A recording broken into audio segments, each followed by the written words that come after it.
Hi, Senator Claire Wilson here this afternoon, excited to have this wonderful conversation with Dr. Liz Olhsson and Attorney Sheley Anderson, both running for different positions for Lakehaven Water and Sewer District.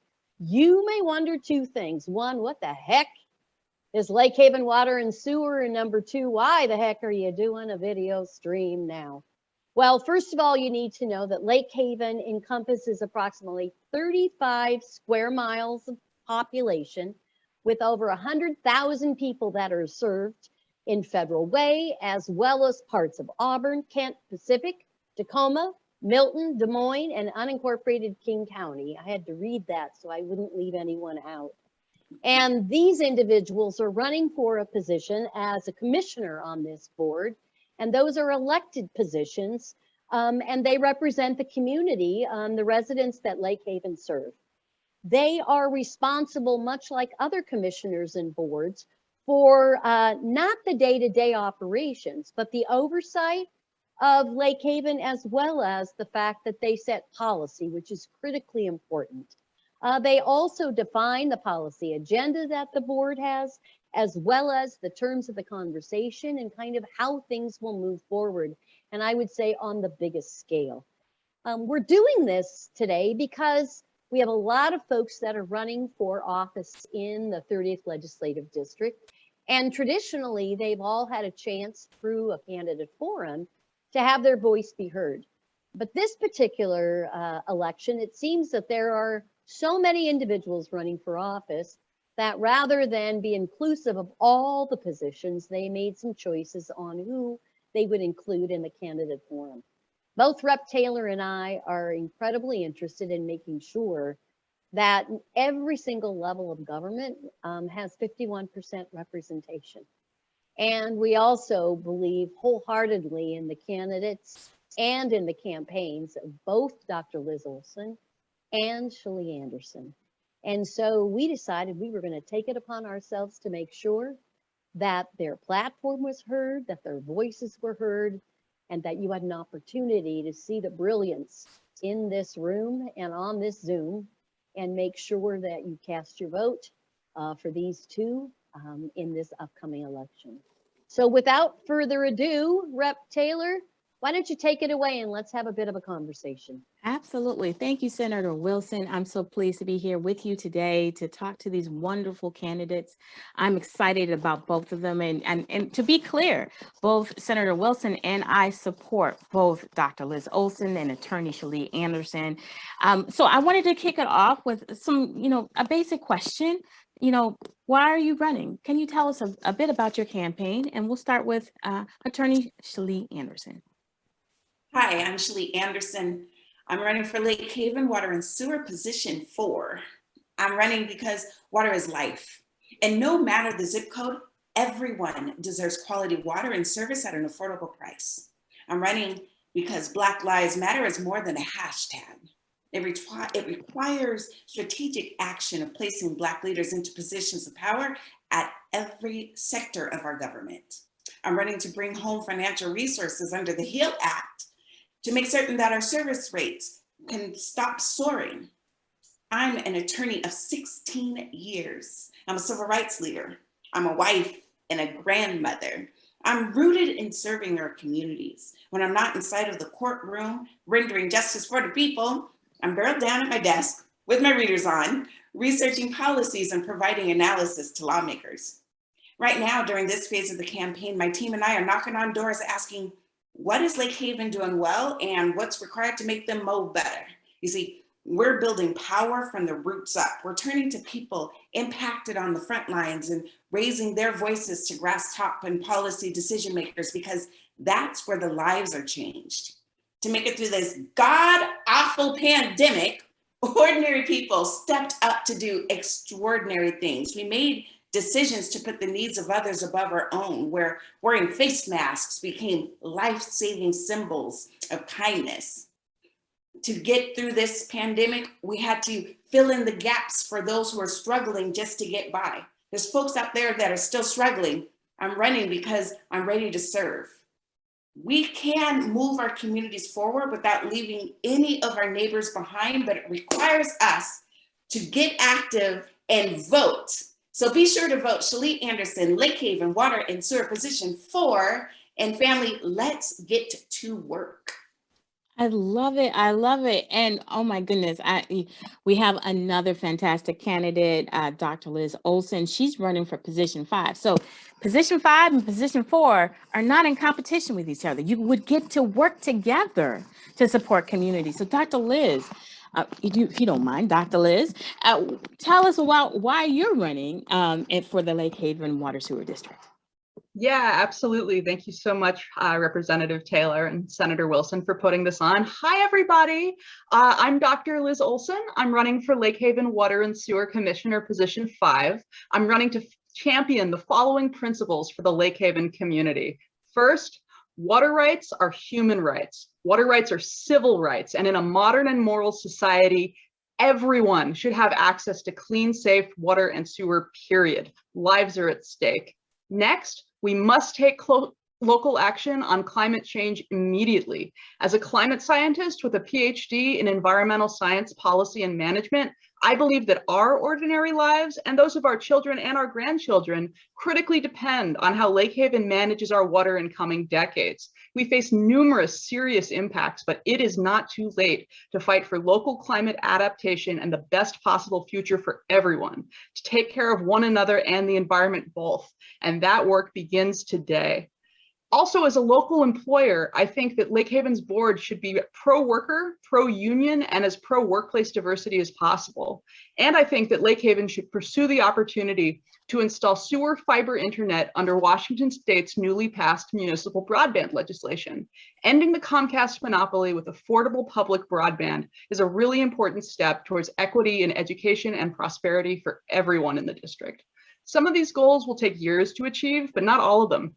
We can and must expand the recently expired COVID emergency water and sewer moratorium into a permanent climate emergency moratorium. We can end the grotesque and ineffective practice of intimidation through deprivation forever. This is an astonishingly easy and direct way to help struggling people in our community, and we can do it today. There's no one else who gets to stop us. It's just us, the Lakehaven community and the board that it elects. We decide. So let's commit as a community that water rights are human rights, water rights are civil rights, women's rights, children's rights, elders' rights, immigrant rights, indigenous rights, workers' rights, housing rights. It's all connected. I'm Dr. Liz Olhsson, running for Lakehaven Water and Sewer District's Board of Commissioner, position 5. Please join my campaign, and together let's protect everyone's rights to what we all need most to live. This is fantastic. It's, what's amazing about both of you as candidates and why we need you both in there is that you both are bringing people and policy together to support our community. So, I'm curious, Attorney Sheley Anderson, and I know I keep saying your full name because I'm from the world of the legal world, and I also practice law as well. And I was curious about, what did you find out from our neighbors around what Lakehaven is doing well and what would you like to see improved? Because as a person who's critical about systems, as an NAACP vice chair for the state, not just our state, but multiple states, you see how these systems impact our everyday lives. So what is it doing well, and what do you think needs to be improved? After knocking on doors and just really sitting, and I really used it as an opportunity just to really listen to the neighbors, right? I learned some key things. I learned that people want to become more engaged, right? And so when I'm elected to Lakehaven, when I serve as commissioner, I'm going to make certain that there's more transparency, better engagement, and increased education. As far as that engagement, folks said, I don't have a problem with learning about the rate increases. I would have liked to have learned why they were being increased, where that money was going to go, be at the table just to decide what are going to be the funding priorities, right? They wanted to learn about things before decisions were made on things that were impacting their lives, right? Decisions of the shutoff moratoriums that we're going to discuss and get into in depth, but people really just felt bad Why didn't anyone tell me about it beforehand? We were engaged after the fact. We were informed, right? So that's one of the things that I learned. Also, at the doorsteps, we learned from business owners. Lakehaven, our biggest customers are like Weyerhaeuser, Wild Waves, all of those, right? Businesses. They said the same thing. We would have liked to have been able to be a part of the discussion to get our input so that then any regulations, we have an opportunity to comply with them. We're able to share what burdens or impacts they have. But again, they were told it was after the fact. So transparency, engagement, and then of course, education, right? How can we make certain that we act now, right? If we didn't learn anything else through this pandemic, we learned to listen to the scientists like Dr. Liz, right? So when scientists are knocking on our doors talking about climate change, we need to be able to be prepared and educated on what can we do right now. And so those are just some of the things that neighbors are saying we desperately want in these areas. And then Dr. Liz, I mean, you've talked about similar issues in your process of running for office and running for this office around transparency, education. Can you weigh in on this too? Yeah, absolutely. I agree with everything Sheley just said. And I would also say that the number one complaint that I've gotten out on the campaign trail has been exactly the same, that people are informed rather than engaged. And I must say that as somebody who's taken an extremely keen interest in everything Lakehaven does since I agreed to run for office, it is extremely difficult to keep tabs on them. They have a policy of only approving their minutes of their board meetings like over a month after they've occurred, so they don't get posted right away. And when you actually go to these meetings, an alarming number of times, I've been the only member of the public present. And you know, what that really says is that there's a fundamental failure to publicize and make people feel invited to these meetings. Sounds illegal. It's not great, yeah. And you know, so it's really, I think, you know, Lakehaven has no social media presence at all. I really admire Seattle Public Utilities. They have a great educational Twitter feed trying to get people aware of, you know, water impacts, for example. Lakehaven, ultimately, what they think they're doing well is being a government as a business model. They're very proud of it. They really believe in it. But I think that it's outdated and inadequate. I think that Lakehaven can, should, and must act boldly as a public service that provides basic human needs, not commodities. And that's work that I'm here to do in partnership with everyone in the community, not just in meetings. Can I ask a follow-up question to that? And that is, as we think about our community, when we think about the diversity, 105 languages, fifth most diverse school district in the nation, access, ownership, and voice is critically important. So it's one thing to put it out there. It's another thing to actually communicate it. So would love to know your thoughts on how it is that you would engage the diverse community for them to not only understand, but for you to be perhaps a conduit for the needs that they hold. Attorney Sheley Anderson, can we start with you quickly? I know we got a lot of questions. No, I love that because you're absolutely right. We do understand, we are concerned about the environment and we are concerned about quality water, right? Diverse communities are. We hear about the horrors of the Flint water crisis, or we remember the devastation of the levees breaking during Hurricane Katrina. Mm-hmm. And we always think, we're like, how could we make certain that that never happens here in our water district, right? And so we know that these things happen. We just don't know exactly what is Lakehaven doing to address those concerns, right? Diverse communities, communities of color, Black communities, brown communities, vulnerable communities are saying, how do I know that because I may not come from the best of financial circumstances, that when I pour water inside of my baby's bottle, that she's not going to get sick, mm-hmm. right? Mm-hmm. We need to do a better job of explaining to them, look, we're aware of where the vulnerable areas are, areas inside of our city where there's a high density of hazardous materials or any of that.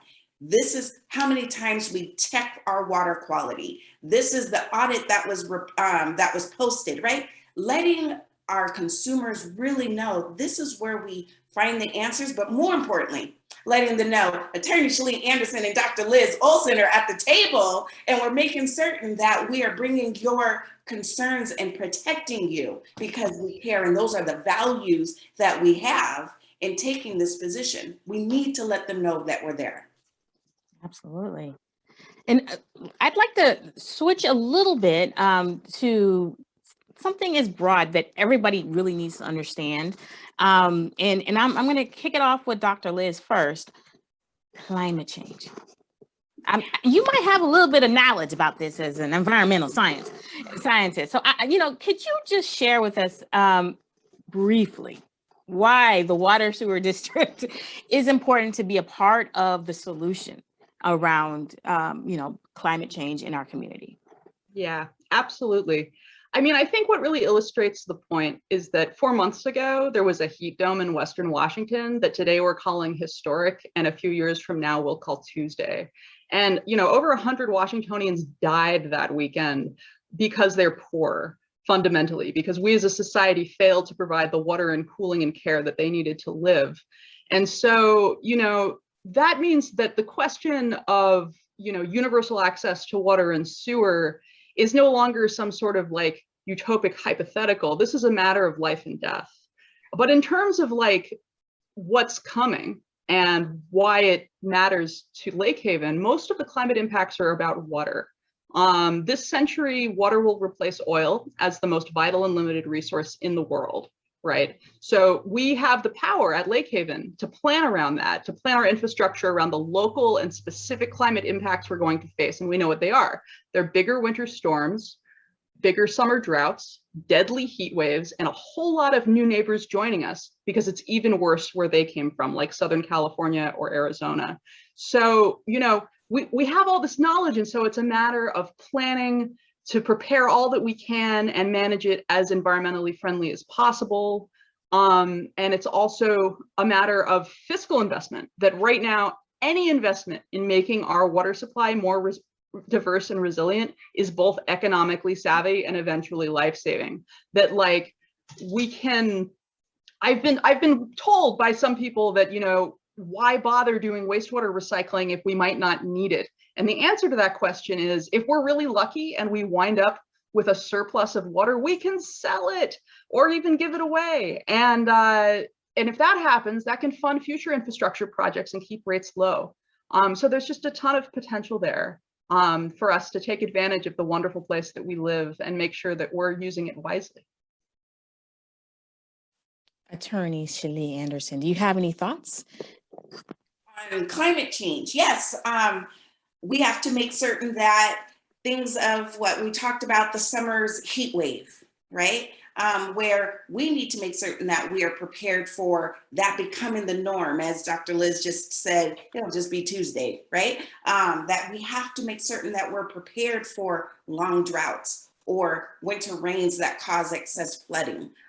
Those things that we can't put our heads in the sand anymore, we've got to make sure that as commissioners, we prepare our communities. We have the infrastructures in place. We know what to do. We can keep the water clean. We know what to do with the wastewaters to make certain contaminants aren't coming into the drinking water. Like, we plan for these things, understanding climate change is at our doorsteps. We've got to do things differently. And as we spoke earlier, we have to do it now.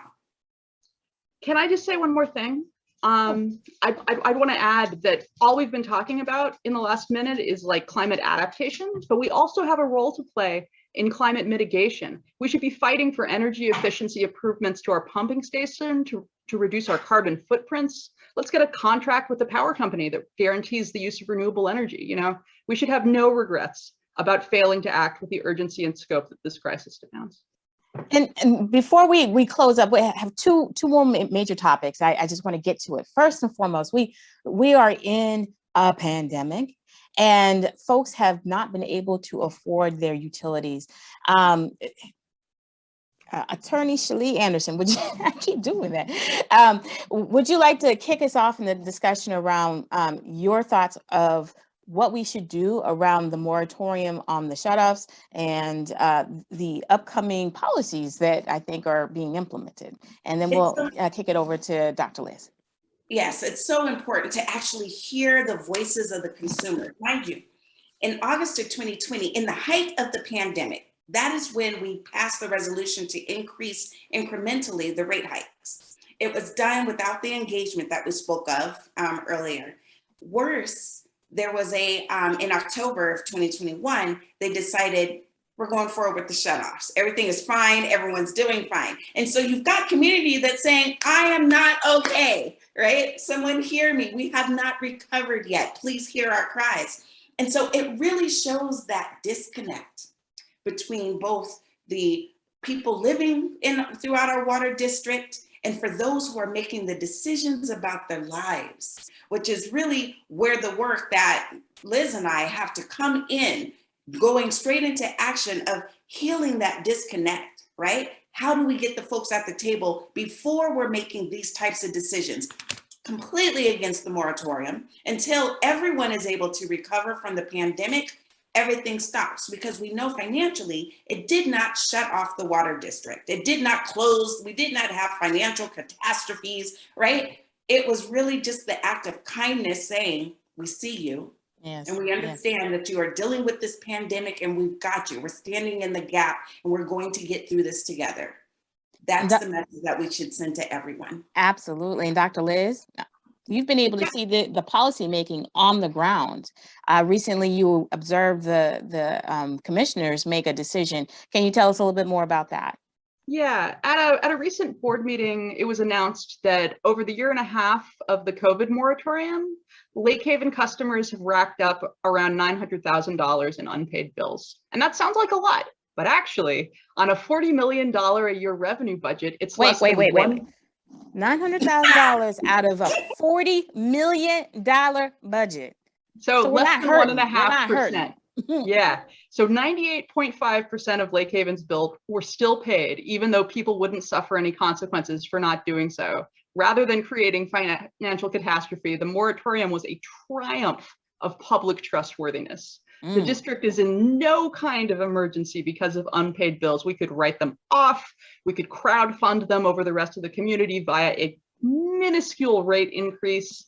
And one thing that the board never asked at all when voting to reinstate a shutoff plan was, how much does it cost to identify, notify, negotiate with, track, pursue, send people out to shut them off, later hopefully turn them back on? I bet it's a pretty significant fraction of $580,000 a year. And I wonder, what else could we accomplish if we had those workers doing something else? Fascinating. And the last topic we want to talk about today is broadband.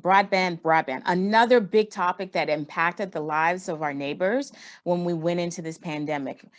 Surprisingly, what I learned in this whole election from you, Dr. Liz, and I'll kick it off to you first, is that only 7% of our households in the 30th district specifically have access to high-speed broadband.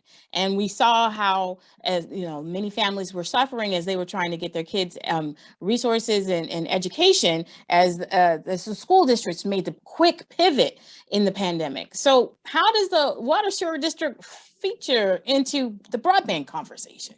Yeah, absolutely. So sewer broadband is one answer to the question, why does Comcast have a monopoly on high-speed internet in our community, and yet it isn't even that fast? So only 1% of Federal Way has fiber coverage. And the reason for that is that last mile fiber to connect individual houses to the larger fiber trunk is expensive and logistically complicated because it's underground. What if there was an institution that connects every building in a 35 square mile radius underground already through the sewer system? So we have existing public underground infrastructure that we own, we the people, and we could utilize it to connect all of us with fiber in the same way that we're connected by sewer. And this technology already exists. It's being done in parts of Europe and even as close to home as Anacortes, Washington. And the reason that I'm bringing it up now is that this is a unique moment in Washington state history because of work that you all did in Olympia. The legislature just passed legislation enabling municipal public broadband to become institutions to become internet providers, to compete directly with Comcast, to bring down prices, level the playing field of the digital divide between those who can afford high-speed internet and those who cannot. There are obstacles, including with the existing legislation, but I think that we need people on the board who are willing to fight to overcome those obstacles, that it's not enough to say, oh, it's difficult and complicated, so we're not doing it. Anything worth doing is difficult and complicated. So I think that we should be doing everything we can. Absolutely. And Sheley, do you want to share? I love the fact that we've got brilliance, right? Like Dr. Olhsson, who is thinking outside of the box. How can we make this work? She asked that question of how, right? Not knowing the answer, but just coming to the table, thinking differently. I love that. We've got our very own Senator Claire Wilson, who passed legislation, the HEAL Act, Healthy Environments for All, which really centers questions just like, or techniques, just like Dr. Liz just described, of how can we do things differently that's actually going to reach the community? So when we're talking about the HEAL Act, how can we do environmental justice in ways that it has community impacts? How can we build green? How can we use the HEAL Act to bring home jobs, living wage jobs, right? And building capacities. If we need upgrades and infrastructure and building this or healing this digital divide. How can we make certain that folks are diverse from communities, folks who need income opportunities, right? It's those types of great ideas that we want to bring to the table when we become commissioners. Thank you so much. And we're coming to the end of our program. I have learned even more today. I would love for each one of you to give us about a minute just to close up and just leave us with something that our audiences should know about your race or how we can support you. And who would like to go first? We'll kick it off to Dr. Liz to go first. Okay. So first, I want people to know something about Lakehaven, and that's that Lakehaven is special, okay? The average water district in America only serves about 10,000 people. We have more than 10 times that, which means it's big and we have a big responsibility, but also big opportunities because we can do big things together. We should all be asking the question, what can a utility district do to support its community? And we can dare to be ambitious in our answer. In terms of the campaign, we're doing great work. You can donate or sign up to volunteer at lizolhsson.com. We're doing phone banks Wednesday and Sunday evenings. We're doing doorbelling. We're doing sign waving on street corners. I'm still raising money for literature, Facebook ads, texts. And I have a fabulous high school student and college student working so hard on my campaign who deserve to be paid well for their work. Most importantly, you can make sure to vote and turn in your ballot and tell all your friends and family to vote too. There's nothing more effective right now that ballots are out. And thank you so much for listening. Thank you. And Sheley. Absolutely. Just as Dr. Liz just stated, we need you to tell everyone you know to grab the voting ballot off of the microwave, put it into the mailbox, and make certain you vote. Liz Olhsson, Sheley Anderson for Lakehaven, positions 4 and 5, because it really is up to us to make certain that we want to enforce the changes that we want to see. We have the opportunity to make local change. We made historic voter turnout for the presidential election. It's time to keep that same momentum and create the changes that we want to see on our city councils, inside of our courtrooms, inside of all of the facets, right? Inside of Lakehaven, right? Commissioners. So please make certain you vote. Check out sheleyforwater.com for volunteer opportunities. We are everywhere. We're phone banking. So call your friends, call your neighbors, commit to calling at least 5 people to make certain they turn in their ballots. You can do that. Make certain you come out and sign wave with us. And most importantly, just get out the vote. Awesome. Thank you. Yeah. Senator Wilson, I mean, having local electeds who help implement the statewide policies that we're really trying to do for Washingtonians, this is critical. Oh my gosh. Senator Wilson, do you want to close us out for this evening? Well, I just want to say brilliance, and it's not brilliance in the making, it's just brilliance. And what we need to do is bring these 2 voices forward for Lakehaven, for you represent so many individuals who I know for so long may not think that anyone has seen them or sees them. And I would say today what you've shown is where passion and purpose meet, where I always laugh that when someone can make water and sewer sound so exciting, there's something about that. And so what I would say is you are the vision for the future, not only for Lakehaven, but for so many people in the 30th Legislative District that you will be representing and beyond. And Rep. Taylor, it is absolute joy to work with you. And it does my heart good to know that we have 2 additional members of really a team, if you will, doing greater good and being stewards of this incredible community that we call South King County. So I just appreciate all 3 of you, and Dr. Liz Olhsson and attorney Sheley Anderson. Let's go out and do some sign waving. Folks have until the very first week in November, but look forward to working with you as electeds in the coming weeks. And thanks so much for spending time with us today. Thank you. Bye-bye.